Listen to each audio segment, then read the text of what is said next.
Hi,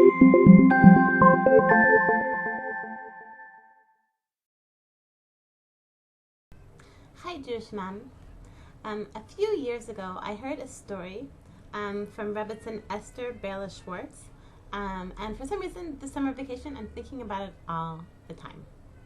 So, Rebbetzin Schwarz, she tells a story about how once, maybe it was over Sukkot or something, then she was having a big family gathering, and she spent the entire day before the gathering, she spent the entire and the day of cooking and cooking and cooking. She's a big cook and she's a good cook, and she was really happy and excited to be, feeding her extended family at this big meal. And she made everything different, all like 10 kinds of this and 5 kinds of this, and it was really like an overflowing table. She said, quote unquote, she said that the tables were groaning with the weight of the food. She said, and then so she sat down with her extended family, and one of her relatives looks at the table, sits down, and says, "But where's the coleslaw? You didn't make any coleslaw?" So she explained that then it took her like several days to recover from her resentment, her anger, her bitterness at how this relative couldn't appreciate the tables groaning with the food which she had prepared with her own hands, and just could only notice the coleslaw that was missing.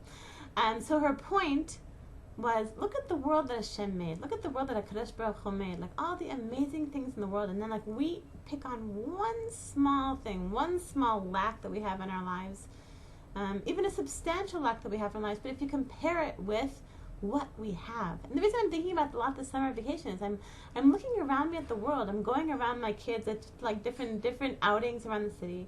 And I see like these amazing things in nature. I see, the other day I was near the Knesset and I saw this tree. It had these amazing yellow flowers with these very, very sharp thorns. Like thorns that were like this long by these very puffy, puffy yellow puffballs. And whatever, I just keep on seeing amazing things like that. And I'm like, wow, Hashem, you made these amazing things. You made this amazing world. So another story that I want to share, possibly you heard it, regarding the passing away, I think about 2 weeks ago, of Rebbetzin Rishel Kotler. Rebbetzin Kotler, so she was the daughter-in-law of Rabbi Aaron Kotler, who was the founder of the Beit Midrash Gavoa in Lakewood, the big yeshiva in Lakewood. And so she was married to the son of Rabbi Aaron Kotler. So basically her husband was the second Rosh Yeshiva in Lakewood, Rabbi Shneur Kotler. So I've been reading a little bit about her life story, and it's amazing. It's really amazing to see what this woman went through in her life. This woman, Rebbetzin Kotler, as I think when she was a teenager, so she became engaged to Rabbi Shneur Kotler. I think this was in 1939, and then because of the war, so Rabbi Shneur Kotler fled to Israel, fled to Eretz Israel, and studied there at a yeshiva called it. I think it's the whatever l'chashuv. Studied at the yeshiva of Rabbi Isser Zalman Meltzer, who actually was my neighbor, lived right over a block over that way. In his yeshiva, who was, I think, maybe his uncle, and so she, in the meantime, she fled with the Mir yeshiva. She fled from Eastern Europe, fled I think from Lithuania, fled from there to Shanghai, and in fact in Shanghai she was there with the Mir yeshiva, and then I think to Japan maybe, and she, for 7 years, she was separated from her husband, from her fiance. While she was in Shanghai, she became very, very sick with a chronic illness. And the doctors weren't sure she would live. And the doctors weren't sure, said even if she lives, then there's a good chance she will never have any children. She probably will not have any children. So when this news was passed on to her, father-in-law to be, so basically this girl, she's a teenager. She's been separated, or I guess maybe by then in her early 20s. She's been separated from her fiancé for what's going to be a total of 7 years, right? And she has a chronic illness, and she doesn't know if she's going to live, and she doesn't know, and she's lost her parents. She's the orphan. So basically, her husband to be and father-in-law refused. They refused to.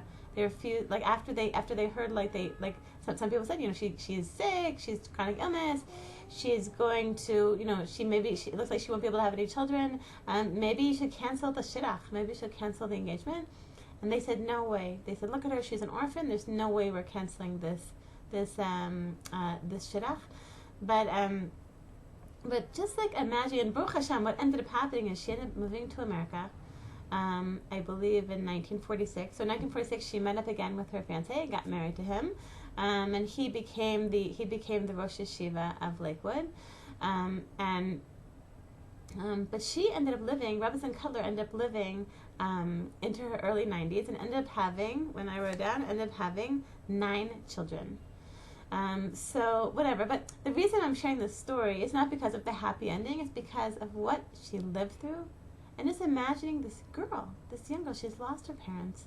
She's separated from her fiancé for 7 years. And then also her fate is unclear. Is she going to live? Is she going to die? Even if she lives, will she ever become a mother? Will her fiancé agree to marry her? There's all of this uncertainty and all of that. And what she talked about, I read an interview with her in Ami magazine. And she just says, what gets her through is just emunah and bitachon. Emunah and bitachon. Just sticking with it and sticking with despite all these hardships. And I'm just comparing it, right now in my life, there's something that I'm struggling with, a certain difficulty. And it feels so difficult. It feels sort of like it's a difficulty which I feel like it sort of puts a shadow over my, puts a shadow over my days. But when you compare what I'm struggling with, and mine is something which is going to be over in a few weeks. It's something which is difficult for just a few weeks. By next month, I hope that this difficulty is going to be over. But you compare what I struggled with, what I'm struggling with that, it's times a million. She lost her parents with Rebbetzin Kotler. She's, she's 7 years waiting for her fiancé, and not even sure if in the end of the war, who knows what's going to happen? Who knows if she'll survive? Who knows if he'll survive? It's wartime, So, so I'm just saying this just to give us some perspective, in conclusion, for us to remember, when we're having difficulties and the things that we're struggling with. We all have our nisyonot, we all have things that we're struggling with, to put into perspective and to remember the story about the coleslaw, to remember so often what we're missing. It's the coleslaw. Oh Hashem, you gave me this and this, I have the children, I have a husband, and I have a home, and I have parnassah, and I have health, and I have all these wonderful things. But you forgot the coleslaw. You forgot the coleslaw, Hashem. Why is this, and why is this, and why is this, and why is this, right? All of us have something. And I think it helps me to compare my life situation with that of Rebbetzin Kotler during the wartime, what she lived through and how she ended up maintaining. I'm sure it was difficult for her as well. She was a human being. She was a human being.